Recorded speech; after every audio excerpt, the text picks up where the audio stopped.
기도하겠습니다. 거룩하신 하나님, 역사의 주관자 되시며 우리의 시작과 끝을 붙드시는 주님의 이름을 찬양합니다. 오늘 말씀을 통해 사울의 삶과 죽음을 바라보며 우리 자신을 돌아보게 하여 주옵소서. 두려움과 집착으로 하나님을 떠나는 길이 아니라 끝까지 하나님과 동행하는 길을 선택하고 주님의 은혜를 기억하며 살게 하여 주옵소서. 우리 구주 예수 그리스도 이름으로 기도드립니다. 아멘. 오늘 우리에게 주신 말씀은 사무엘상 31장 6절에서 13절입니다. 사울과 그의 세 아들과 무기를 든 자와 그의 모든 사람이 다 그날에 함께 죽었더라. 골짜기 저쪽에 있는 이스라엘 사람과 요단 건너쪽에 있는 자들이 이스라엘 사람들이 도망한 것과 사울과 그의 아들들이 죽었음을 보고 성읍들을 버리고 도망하며 블레셋 사람들이 이르러 거기에서 사니라.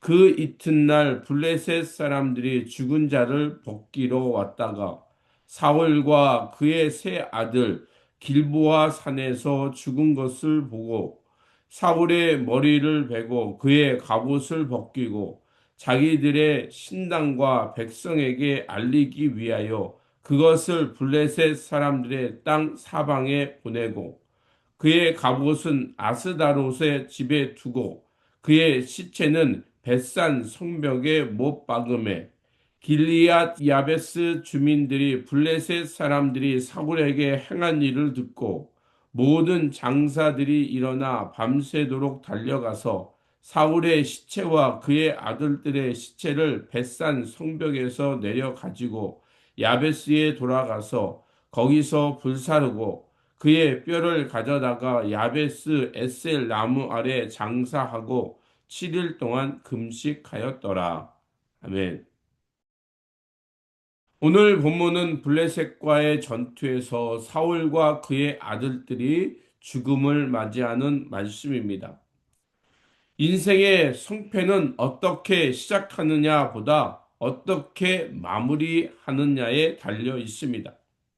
오늘 본문은 사무엘상 31장은 이스라엘의 첫 번째 왕 사울의 비극적인 최후를 보여주고 있습니다. 그는 한때 하나님의 선택받아 겸손히 시작한 인물이었습니다. 그의 마지막은 그런데 하나님의 없는 쓸쓸하고도 처참한 죽음을 맞이하고 있습니다. 첫 번째로 하나님보다 명예를 선택한 사울의 마지막 최후를 말합니다. 사울은 블레셋과 전쟁 중에서 중상을 입고 죽음 직전에 놓였습니다. 그 절체절명의 순간 그가 두려워한 것은 하나님의 심판이 아니라 이방인들에게 당할 모욕이었습니다. 그는 끝까지 자신의 책임과 명예를 지키기 위해 스스로 칼 위에 엎드려져 죽었습니다. 하나님과 멀어진 삶은 결국 내면의 공허함을 자기 과시와 명예욕으로 채우려 하지만 그것은 죽음 앞에서 아무런 힘이 되지 못합니다. 우리가 진정으로 붙잡아야 할 것은 무너질 세상의 영예가 아니라 우리를 영원히 붙드시는 하나님의 손길입니다. 두 번째로 신앙의 본질은 시작보다 끝이 중요함을 말해주고 있습니다. 사울은 성령의 감동을 경험했던 사람이었습니다. 그러나 두려움이 신앙을 삼켰고 조급함이 하나님의 때를 기다리지 못하게 했고 그는 점점 하나님으로부터 멀어졌습니다.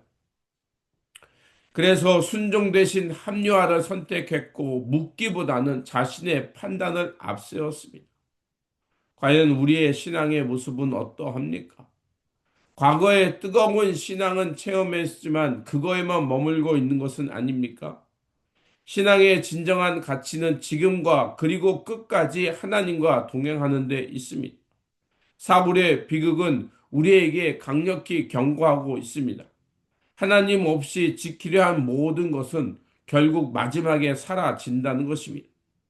세 번째로 은혜를 기억하는 사람들, 길리앗 야베스 사람들입니다. 하지만 오늘 본문에 어둠 속에서 한 줄기 빛과 같은 이들이 등장합니다. 바로 길리앗 야베스 사람들입니다. 그들은 수십 년 전 사울이 왕이 된 직후에 자신들을 암몬의 손에서 구해 주었던 그것을 그 은혜를 잊지 않았습니다. 모두가 승자인 블레셋의 눈치를 보며 사울을 조롱할 때 그들은 목숨을 걸고 적진으로 들어가서 사울의 시신을 거두어서 정중히 장례를 치루어 주었습니다. 사울의 삶은 하나님 앞에서 실패였는지 모르나 그가 베풀었던 작은 은혜는 누군가의 기억 속에 남아 그의 존엄을 지켜 주었습니다. 이것이 바로 은혜가 가지는 힘입니다.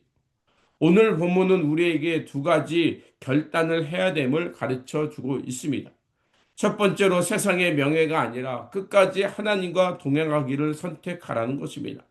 두 번째로 길르앗 야베스 사람들처럼 받은 은혜를 잊지 않고 행동하며 삶으로 갚아가라는 것입니다.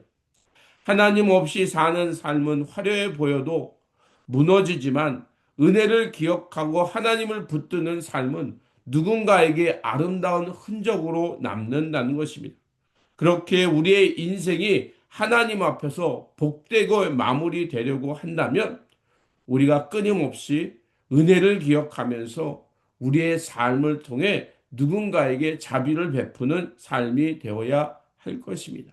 이러한 복된 삶이 되시기를 주님의 이름으로 축원드립니다. 기도하겠습니다.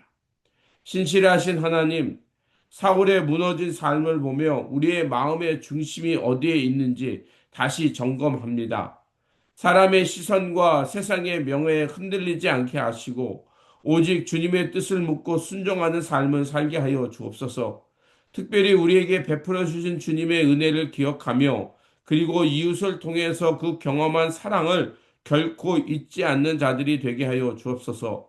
길리앗 야베스 사람들처럼 용기 있는 은혜를 갚으며 우리 주변의 약한 자를 돌보는 따뜻한 공동체가 되게 하여 주옵소서. 우리의 남은 생이 주님과 동행하며 아름다운 순례의 길이 되도록 지켜 주시옵소서. 우리 구주 예수 그리스도의 이름으로 기도드립니다. 아멘.